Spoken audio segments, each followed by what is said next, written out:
to round 2 of today's Premier Challenge. Today we're going to have a round between Alcina and Nathaniel Christmas. Both these players have been around for a while and should be an exciting matchup. Both of them are using relatively off-meta teams. Like, these aren't established team compositions by any means.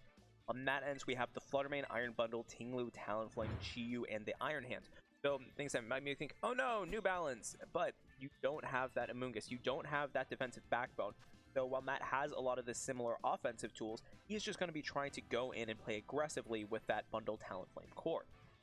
On Nathaniel's end, you have the Garchomp, the Roaring Moon, the Garganacl, Amoonguss, the Gyarados, and the Iron Hands.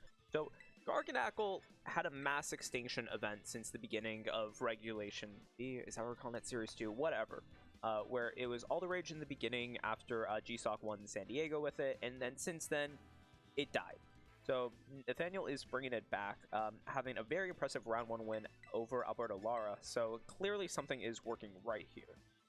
Focusing on the Garganacl, because that is like an interesting thing. It doesn't have Protect. It's Recover, Salt Cure, Body Press, Iron Defense, which is not a set that we've seen. Normally you're trying to use it to get the Salt Cures up, stall it, get the damage over time with the leftovers and Protect, yada yada yada.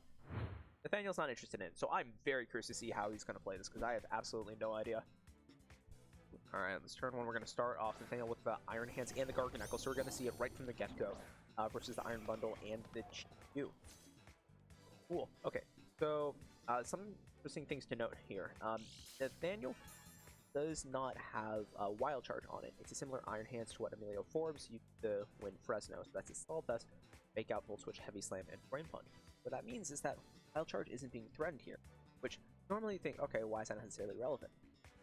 Matt has the very rare Terra on his Iron Bundle of Terra Water. So he could actually, in the one situation, put Terra Water here, like, not happy to care about what Nathaniel's damage was thrown out here, which is a situation that I've never seen come up before, so I just think that's funny. And that is obviously putting out a lot of pressure here with the Bundle Chief. Bundle Chief is that we are going against Nathaniel's, like, thing of, like, big early.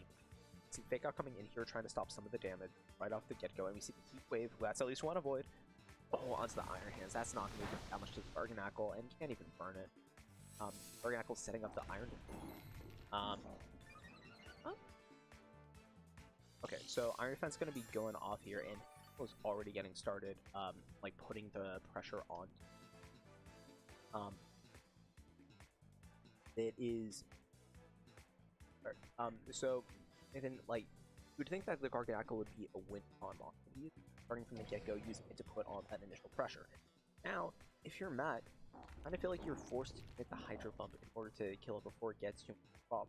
That's something that Nathan can abuse, right? Which he can like throw attacks into it with the Iron Hands and putting out a lot of that initial pressure. And so with that, still kind of in the driver's seat, right? He is the one who's throwing out the damage. Careful, he doesn't want his Chief to faint. So we see the Chief come out into the Fluttermane. Again, another very strong damaging duo of Fluttermane and Iron Bundle.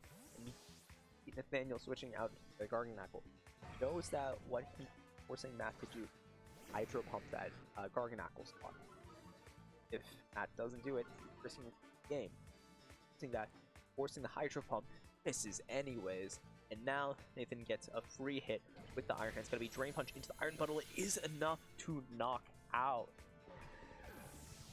And that is a game changer right there. And like, you can argue maybe Matt's supposed to Terra Water to not risk fainted there. Then your Terra, and then you're going to have a 1 health Pokemon anyways. Nathan just perfectly baited it. Knew that Matt needed to line up Hydro Pump into the Garganacl to have any chance of getting rid of it. Matt said, okay, now's the time, it doesn't have Protect, lining up. And then Nathan, like a matador, said Ole, or whatever they say, I don't know, I haven't been. Now it's hard to see how Matt is going to break through that Garganacl. You figure that regardless, it's going to have to come down to this, right? That Terra Grass, Terra Blast set, which is big, super effective damage. But he also has a full team of healthy, strong, fairly bulky Pokemon that he's going to need to get through. Alright, We see the Terra come out from Matt's end, going to hit the Terra onto the Fluttermane, actually. So that is a normal Terra Fairy Specs Fluttermane. Going to trying to the team with some Dazzling or Moonblast. Sorry, Moonblast going to come in onto the Gyarados, and that is yeah, that is guaranteed damage. That Gyarados does not have Protect, so abuse the fact that that slot is in. The Dark Pulse coming in, that's going to be doing good damage to this Garchomp. And what Nathaniel's saving grace here is the fact that he's going to have that Fake Out Pressure live. He's going to be able to hit a Terra if he wants to in order to not have to deal with that Moonblast. He does have Heavy Slam on that Iron Hand. So, but if he calls which slot Blast is going to go in, right? Then he's going to be able to weave in a KO on the Fluttermane, but this Fluttermane really turned the game around, just able to do so much damage, and it's curious to see that, like, we did see the Garchomp from Nathaniel's end, right? Because I figure that the Amoonguss has to come, that's your own Fairy Resist, and sometimes you see like a Terra Fire on the Iron Hands, right? Normally it would be perfect here, but doesn't. Terra Fighting, which is either the craziest tech I've ever seen, or someone who didn't have enough Terra Shards in game. We do see the switch out and the Heavy Slam into that Talonflame though, so Nathan's got to be thrilled with that position, right? Matt didn't want to have to make the call on, okay, which one of these slots is switching to the Garganackle, gonna reset, go into Talonflame. But what it does do is, with neither slot going the Garganackle, now Nathan's just very suddenly went from like being kind of out of it to the driver's seat. You see the Tanwan probably going to enable the Chi-Yu to outsplit feed, knock out this Garchomp, but it is going to let Nathan get a KO onto the Talonflame or Drain Punch onto the Chi, whichever he prefers. We can see the Drain Punch coming in. That's going to knock the Chi-Yu down to Sash. Now the question is, does Matt have enough resources to deal with the Garganackle and the Iron Hand? We're probably going to see something like a Protect that the Talonflame get in that Fluttermane, but I'm not sure if the Fluttermane is going to be able to do enough, but maybe with help from Chi-Yu and that Beats of Ruin ability, it's going to be able to do just enough damage to knock out something, and then abuse the fact that Nathaniel's not going to be able to knock out the Chi-Yu and the Fluttermane at the same time if he gets one KO. But it's going to come down to the wire, and we don't see the Protect back at all. Instead, we just see Dark Pulse and a Taunt coming out, and additionally, see the Terra Fairy coming out on the Garganackle, so that's not going to be doing much damage at all. I think that's probably game. I don't think that there's any way now for Matt to break past both the Garganackle and the Iron Hand. Gonna need to rely on Dark Pulse flinching right here, right now. We see the Heavy Slam come out, gonna pick up the KO on the Chi-Yu, and it's gonna come down to is Garganackle able to get the Salt Cure off? It's gonna be, yeah, it is.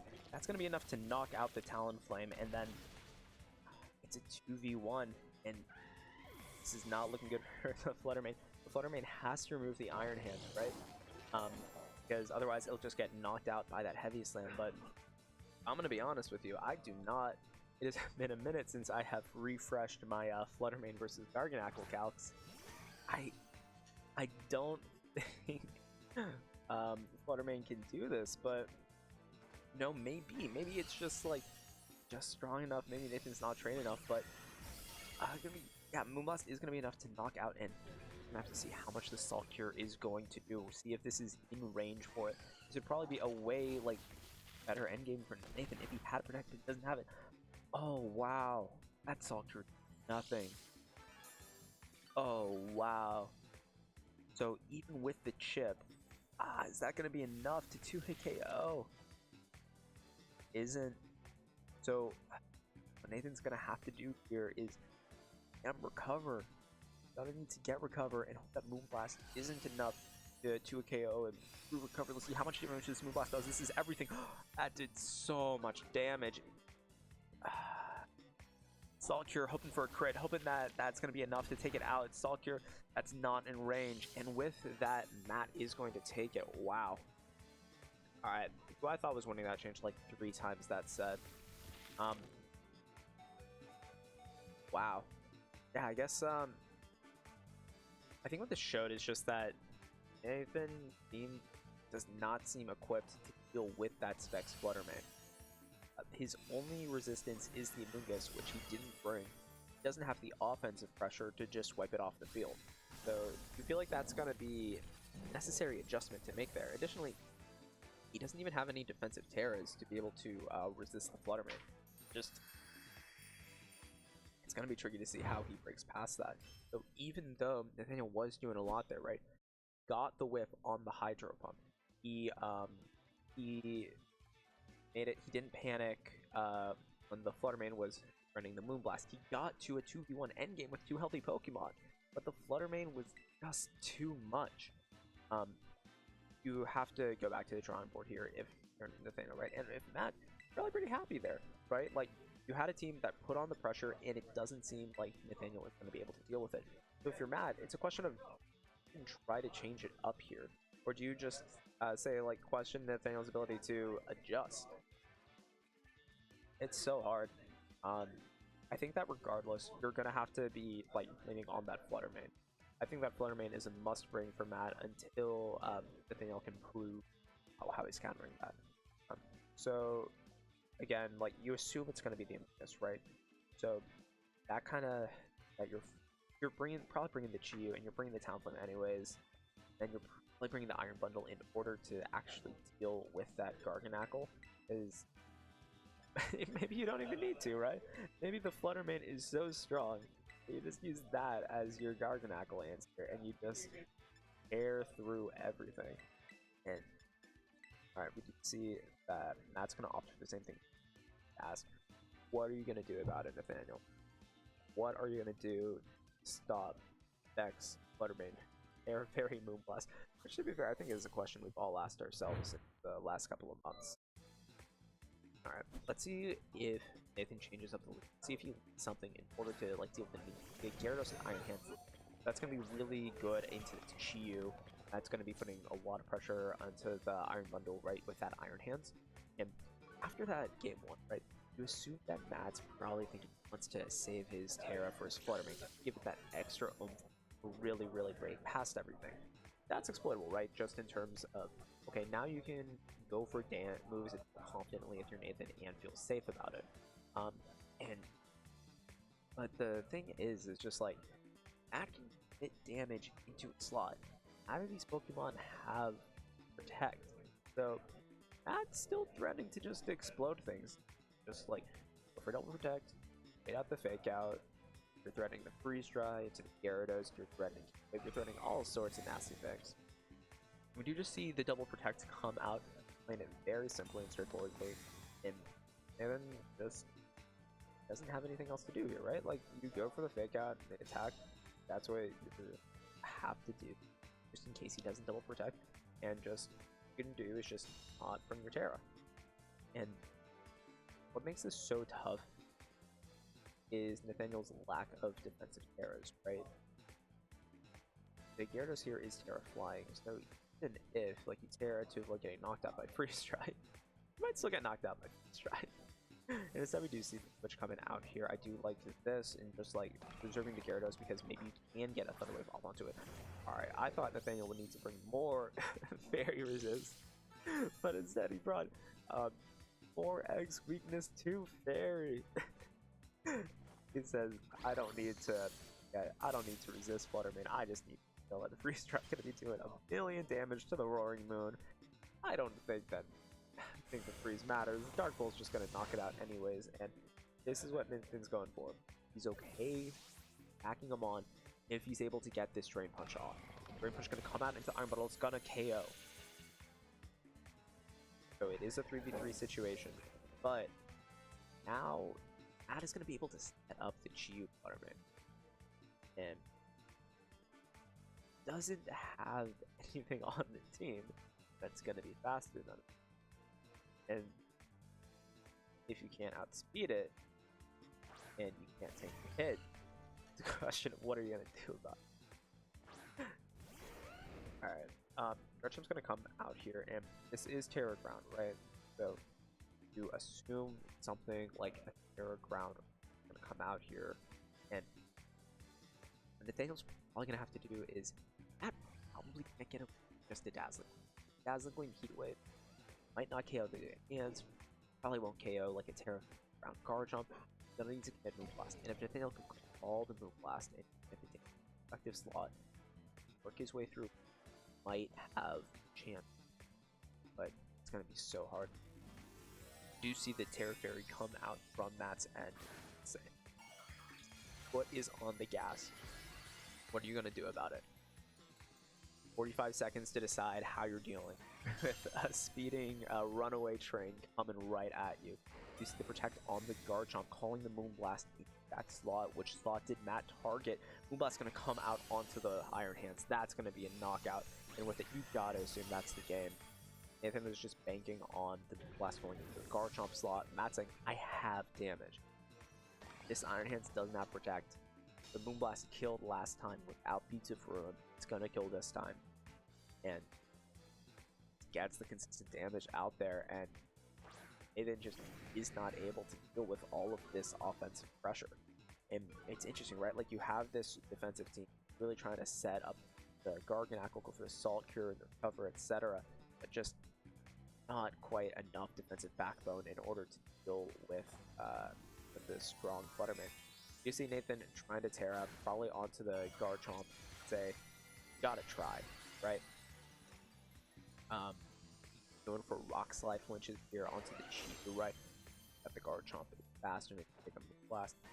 Your Moonblast gonna come in probably onto the Gyarados because it can't protect. Come in, knock it clean out.